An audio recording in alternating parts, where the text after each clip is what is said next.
Bismillahirrahmanirrahim. Assalamualaikum warahmatullahi wabarakatuh. Sekali lagi, kurang semangat menjawab salam. Assalamualaikum warahmatullahi wabarakatuh. Karena kata Rasulullah, memberi salam sunnat, menjawab salam wajib. Alhamdulillahi rabbil alamin. Alhamdulillahilladzi ahyana ba'dama amatana wa ilaihin nusyur. Asyhadu an la ilaha illallah wahdahu la syarika lah wa asyhadu anna Muhammadan abduhu wa rasuluh. Allahumma shalli ala sayyidina Muhammad wa ala alihi wa sahbihi ajma'in. Alhamdulillah, patut kita bersyukur kepada Allah Subhanahu wa taala. Dengan izin Allah, pada subuh pagi hari ini kita masih diberikan kesempatan, kesehatan, terutama kesempatan iman, kesempatan Islam, sehingga kita bisa berhadir dalam rangka melaksanakan satu perintah Allah, yaitu melaksanakan sholat subuh secara berjamaah. Yaitu hari ini kebetulan kegiatan gerakan pemuda subuh yang ke-329. Ustaz Roji ya. Alhamdulillah, kalau GSM hari ini gerakan ke-379, ada perbedaan, tapi hikmahnya bukan itu. Yang penting kita istiqomah dalam melaksanakan ibadah kepada Allah Subhanahu wa taala. Alhamdulillah, bersyukur sekali lagi kita kepada Allah. Allah masih membangunkan kita dari mematikan kita sejenak ataupun kita tidur. Mudah-mudahan seperti ini kita berkumpul di rumah Allah pada subuh hari ini, Allah akan mengumpulkan kita dalam surganya Allah di hari kemudian kelak. Amin ya rabbal alamin. Kemudian juga kita selaku umat Rasulullah sallallahu alaihi wasallam selalu kita berselawat kepada beliau dengan mengucapkan Allahumma shalli ala sayyidina wa nabiina wa habibina wa syafi'ina wa dhukhrina wa maulana Muhammad. Insyaallah dengan rajin kita berselawat, kita akan mendapatkan syafaat di hari kemudian kelak. Penghormatan kami ataupun yang kami muliakan yang pertama sekali kepada Imam Syekh Masjid Baitul Huda, Gampung Kutablang, Kota Luk Sumawe, beserta seluruh pengurus masjid. Kemudian yang terhormat Komandan Kodim 0103 Aceh Utara yang sudah berhadir di tengah-tengah kita, dan kepada seluruh prajurit Kodim 0103 Aceh Utara yang tergabung dalam gerakan subuh masjid ataupun GSM. Kemudian yang kami hormati Suling, yaitu subuh keliling dari BSI, kemudian jamaah GPS, jamaah SMS, kemudian jamaah tetap Masjid Baitul Huda, kemudian kepada abangda kami Abu Bangka yang selalu hadir di tengah-tengah kita. Mudah-mudahan kegiatan seperti ini semakin hari semakin bertambah, bukan semakin berkurang. Alhamdulillah, Rabbi syrah li sadri wa yassirli amri wahlul 'uqdatam min lisani yafqahu qawli. Allah berfirman dalam Al-Qur'an surat Al-Baqarah ayat 34, wa iz qulna lil malaikati isjudu li adama fasajadu illa iblis aba wastakbara wa kana minal kafirin. Sadaqallahul azim. Kaum muslimin dan muslimat sidang salat subuh yang dimuliakan Allah Subhanahu wa taala. Alhamdulillah, pada subuh hari ini kami diamanahkan ataupun dipercayakan untuk berdiri di hadapan bapak-bapak dan ibu-ibu sekalian. Agak berat tadi disampaikan dai, seharusnya nggak usah disampaikan dai, pasti op saja udah cukup. Dai ini agak berat berdiri depan nih, tapi tidak masalah. Yang penting kita saling menyampaikan untuk kebaikan kita semua. Sampaikanlah satu ayat kata Rasulullah untuk kebaikan umat. Kaum muslimin sidang salat subuh yang dimuliakan Allah Subhanahu wa taala. Kebetulan pada saat sekarang ini kita memasuki bulan Muharram, yaitu tepatnya tadi 10 Muharram kalau tadi, yang mungkin sama-sama kita sudah melaksanakan salah satu sunnah Rasulullah dan ibadah puasa, yaitu puasa Asyura. Yang mudah-mudahan yang bagi yang melaksanakan, alhamdulillah diterima amal ibadahnya. Bagi yang belum, mudah-mudahan kalau kita diberikan umur panjang oleh Allah, kita akan melaksanakan di tahun yang akan datang. Karena puasa Asyura ini sebenarnya dilaksanakan yaitu oleh umat Islam dan juga dilaksanakan oleh kaum Yahudi. Tapi biar tidak ada kesamaan, orang Islam, Rasulullah menetapkan yaitu melaksanakan puasa sebelum Asyura, yaitu puasa Tasu'a pada 9 Muharram ataupun sebelum 10 Muharram. Tapi tidak masalah kalau seandainya kita tidak melaksanakan puasa di 9 Muharram, kita melaksanakan di 10 Muharram, itu tidak masalah. Dan sunnah berarti berpahala kita kerjakan, tidak berdosa kita tinggalkan. Mudah-mudahan tahun-tahun akan datang, karena Rasulullah berpesan kepada kita, puasa yang terbaik setelah puasa Ramadan yaitu puasa bulan Allah, yaitu puasa bulan Muharram, yaitu puasa di hari Asyura. Asyar artinya dalam bahasa Arab yaitu ke-10, di mana juga bulan Muharram ini yaitu Rasulullah SAW diperintahkan untuk berhijrah dari Mekah ke Madinah. Itu tepatnya terjadi di tahun 622 Masehi di masa Khalifah Umar bin Khattab, sehingga bulan Muharram ini ditetapkan yaitu bulan awal ataupun bulan pertama dalam Islam. Muharram, Safar, Rabiul Awal, Rabiul Akhir, Jumadil Awal, Jumadil Akhir, Rajab, Sya'ban, Ramadan, Syawal, Zulkaizah dan Zulhijjah. Ini kita bulan pertama yaitu bulan Muharram. Itu digagas oleh ataupun ide ataupun saran dari Ali bin Abi Thalib, sehingga dijadikanlah bulan Muharram yaitu bulan pertama dalam tahun Hijriah. Kaum muslimin, sidang salat subuh yang dimuliakan Allah Subhanahu wa taala. Yang perlu kita garis bawahi, sebenarnya kami sebagai seorang prajurit yang selama ini kebetulan dipimpin oleh Pak Dandim, yang cukup bermanfaat salah satu kegiatan yaitu kegiatan subuh ini. Mungkin saya tidak akan terlalu memberi banyak nasihat, kita hanya saling tukar pikiran saja, sehingga apa-apa yang akan kita kerjakan ke depan mudah-mudahan bermanfaat buat kita semua. Salah satunya yang digagas oleh Pak Dandim, hari ini hari ke-379 kami melaksanakan sholat subuh keliling. Ini bukan pekerjaan yang mudah dan bukan pekerjaan yang gampang, yang bisa seperti membalikkan telapak tangan.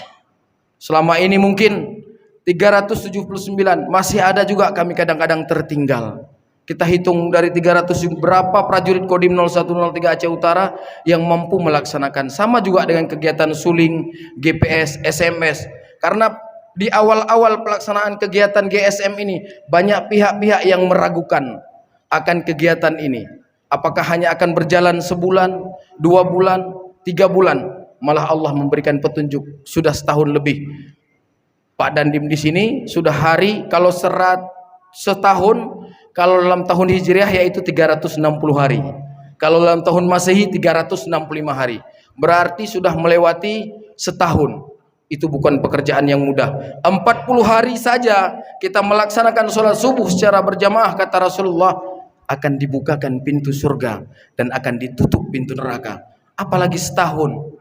Tapi tinggal keikhlasan kita dalam beribadah.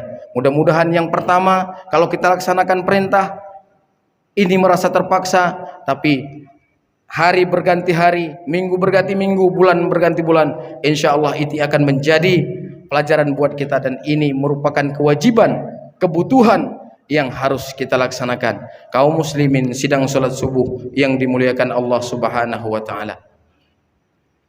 Kami ingat pesan Rasulullah sallallahu alaihi wasallam dalam satu sabda, "Man ahabbani kana ma'i fil jannah." Barang siapa yang cinta kepadaku, yang sayang, yang rindu kepadaku, kata Rasulullah, akan bersamaku di dalam surga nantinya. Makanya pantas kita berselawat, selalu berselawat kepada beliau. Karena kenapa? Kita tahu Allah memberikan perintah kepada kita untuk melaksanakan ibadah solat. Allah tidak solat. Allah memberikan perintah kepada kita berpuasa. Allah tidak berpuasa. Allah memberikan perintah kita untuk membayar zakat. Allah tidak berzakat. Allah memerintahkan kita untuk melaksanakan ibadah haji bagi yang mampu dan bagi yang mau. Allah tidak melaksanakan ibadah haji. Tetapi Allah memerintahkan kepada kita berselawat. Allah dan malaikatnya berselawat. Ya ayyuhalladzina amanu innallaha wa malaikatahu yusalluna 'alan nabi ya ayyuhalladzina amanu sallu 'alaihi wa sallimu taslima. Dalam surat Al-Ahzab Allah berpesan, berkalam, berkata kepada kita, Allah dan malaikat saja berselawat kepada baginda Rasulullah sallallahu alaihi wasallam, apalagi kita. Karena kita ingat di akhir hayat kita nanti, semua kita yang berhadir di sini kita menginginkan surganya Allah Subhanahu wa taala. Ilahi lastu lil firdausi a'la wala aqwa 'alan naril jahimi fahabli taubatan waghfir dzunubi fa innaka ghafiruz zambil azimi. Kalau kita baca zikir taubat, kita akan menangis. Kita tahu, ya Allah, kami tidak pantas masuk surgamu. Kami tidak pantas masuk surgamu, tapi kami juga tidak tahan dengan azab nerakamu. Kita ingat, kita tahu bagaimana amal kita sekarang ini. Contoh, saya ingin masuk surga. Saya Pasiop Kodim 0103 Aceh Utara, Zulkhaizir, ingin masuk surga. Tapi saya tahu, sholat saya berapa banyak yang saya kerjakan, saya tahu. Sedekah berapa duit, berapa uang yang saya berikan, saya tahu. Kebaikan yang saya kerjakan, saya tahu berapa banyak. Dosa yang saya lakukan, saya tahu berapa banyak. Tipis rasanya harapan kita untuk masuk surga. Di bulan Muharram juga ini, Allah banyak menerima taubat. Banyak peristiwa Allah menerima taubat. Salah satunya, taubatnya Nabi Adam diterima pada 10 Muharram. Rabbana dhalamna anfusana wa illam taghfir lana wa tarhamna lanakunanna minal khasirin. Nabi Adam diterima taubat pada 10 Muharram. Kita ingat sejarah. Nabi Adam hidupnya pertama di surga. Nabi Adam kesalahannya satu, yaitu melanggar perintah Allah jangan mendekati sebuah pohon yang dikatakan pohon khuldi dan memakannya. Dilanggar oleh Nabi Adam.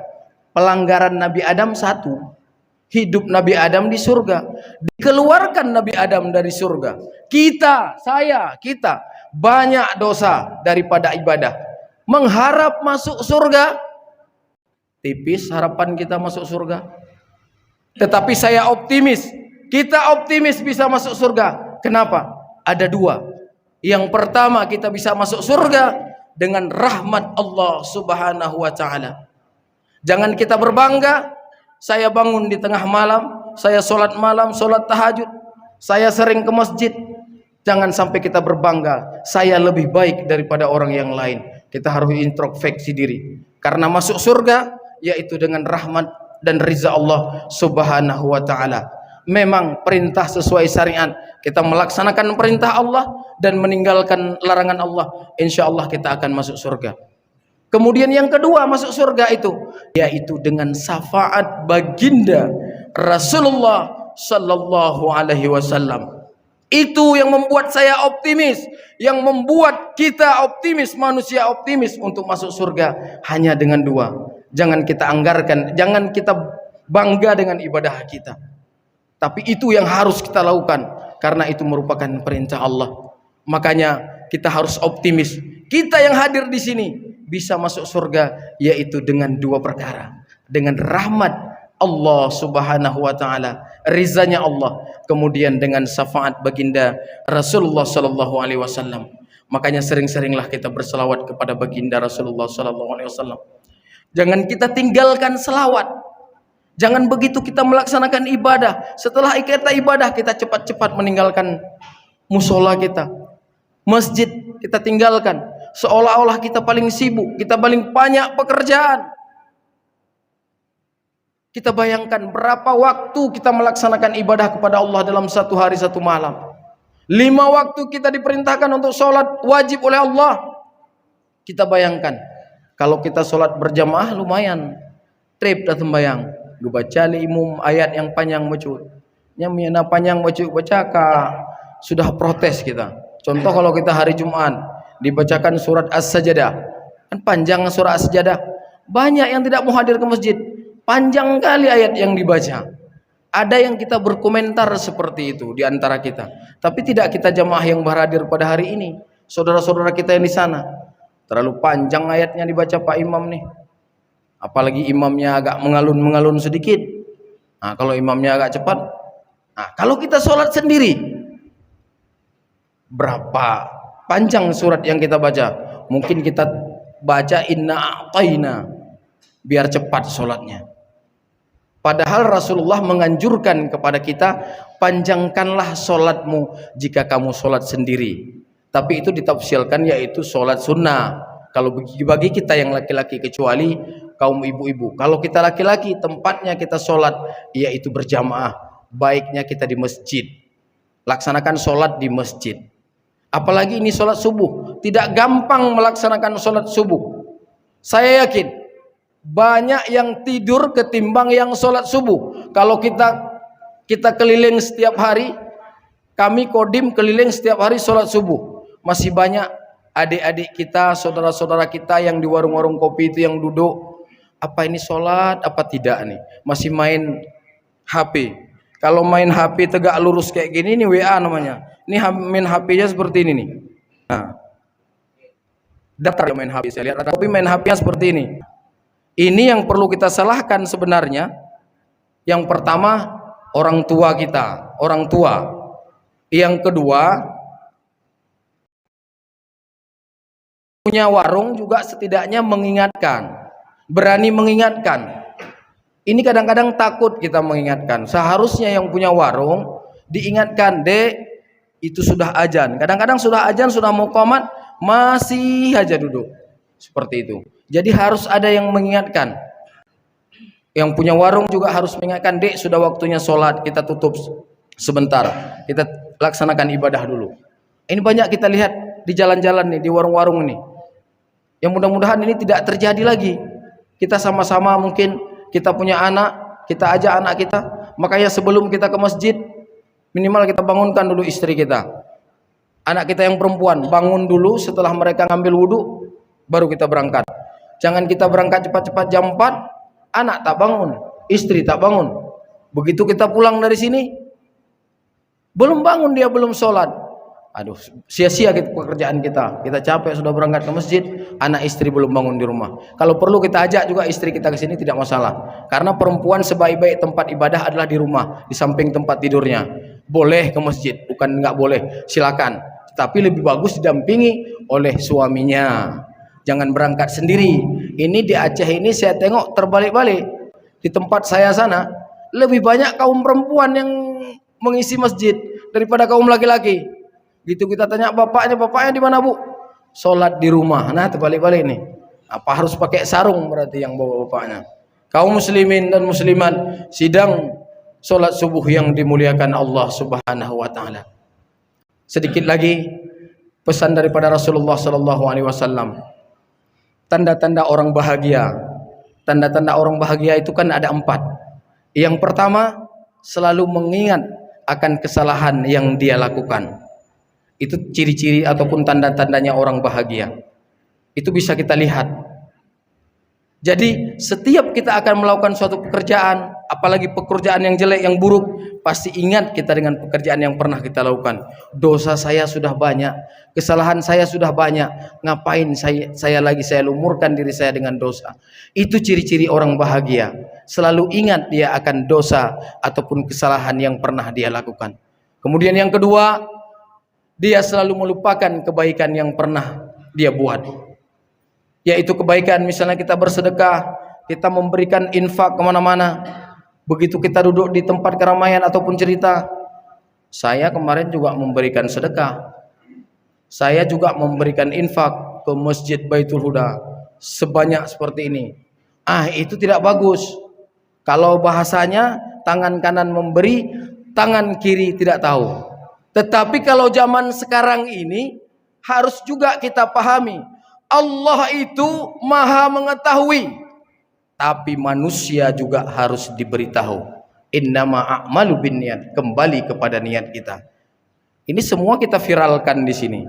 Besok GPS. Nah, ini tergantung hati kita. Yang menjadi imam, saya yang menjadi mubalik, dai disebutkan, sombong saya, sia-sia saya berdiri di sini. Nah, kembalilah ke niat kita. Silakan kita sebarkan, karena zaman sekarang memang zaman modern. Tidak mungkin kita sembunyi-sembunyi masukkan duit di bawah ambal sedekah. Enggak zamannya lagi sekarang. Kota amal jalan, masukkan kota amal. Kalau enggak mau di sini, ada kota amal yang berdiri samping-samping, masukkan. Itu lebih baik daripada masukkan ke ambal. Nah, itu zaman dulu. Zaman sekarang kita menyesuaikan. Yang penting intinya adalah melaksanakan ibadah. Kita tidak melanggar syariat yang diperintahkan oleh Allah dan baginda Rasulullah sallallahu alaihi wasallam. Kemudian yang ketiga, tanda-tanda orang bahagia. Selalu melihat ke atas urusan akhirat. Selalu melihat ke atas urusan akhirat. Wah, Bapak ini rajin sekali ke masjid. Saya juga harus ke masjid. Bapak ini pandai sekali baca Al-Qur'annya. Saya harus belajar, harus bisa. Itu tidak masalah kita iri. Itu dianjurkan oleh Allah dan Rasulullah sallallahu alaihi wasallam. Selalu melihat ke atas urusan akhirat. Orang sholat, kita ingin sholat. Orang berpuasa, kita berpuasa. Itu. Kemudian yang keempat, tanda-tanda orang bahagia. Selalu melihat ke bawah urusan dunia. Selalu melihat ke bawah urusan dunia dalam artiannya. Saya, kalau kita tafsirkan, yaitu orang yang sudah punya kendaraan mobil. Alhamdulillah saya sudah punya mobil, ketimbang tetangga saya dia hanya masih punya Honda. Kemudian yang punya kereta juga seperti itu. Alhamdulillah saya ke masjid dengan menggunakan sepeda motor daripada tetangga saya menggunakan sepeda. Terus ke bawah, terus ke bawah. Makanya masih banyak orang-orang yang lebih susah daripada kita. Jangan merasa kita paling susah. Tapi masih banyak saudara-saudara yang butuh bantuan daripada kita. Itu ada 4 tanda kalau kita ingin bahagia di dunia dan akhirat. Kaum muslimin dan muslimat, sidang salat subuh yang dimuliakan Allah Subhanahu wa taala. Sebelum menutup ceramah pada subuh pagi ini, kami ingat beberapa kata bijak. Yang pertama, kalau masih ada waktu untuk melaksanakan sholat ke masjid berjamaah, laksanakanlah sholat ke masjid. Sebelum mayat kita digotong, ditaruh di depan imam, kemudian kita disolatkan. Itu yang pertama. Kemudian yang kedua, selagi masih ada kesempatan untuk belajar Al-Quran, bacalah Al-Quran, pelajarilah Al-Quran. Sebelum Al-Quran dibacakan di depan tubuh kita yang sudah tidak bergerak, semua saudara kita membaca Yasin. Ingat, doa orang memang berguna buat kita, tetapi amalan kita sendiri yang paling penting. Kemudian yang ketiga, kalau masih ada kesempatan untuk bersedekah, maka yang bersedekahlah. Fa'as-saddaqau wa akum minas salihin. Makanya orang-orang yang sudah meninggal meminta kepada Allah, ya Allah, hidupkanlah saya sejenak lagi. Untuk apa? Untuk berinfak, bersedekah di jalan-Mu ya Allah. Mudah-mudahan ini yang dapat kami sampaikan. Lebih dan kurang saya mohon maaf.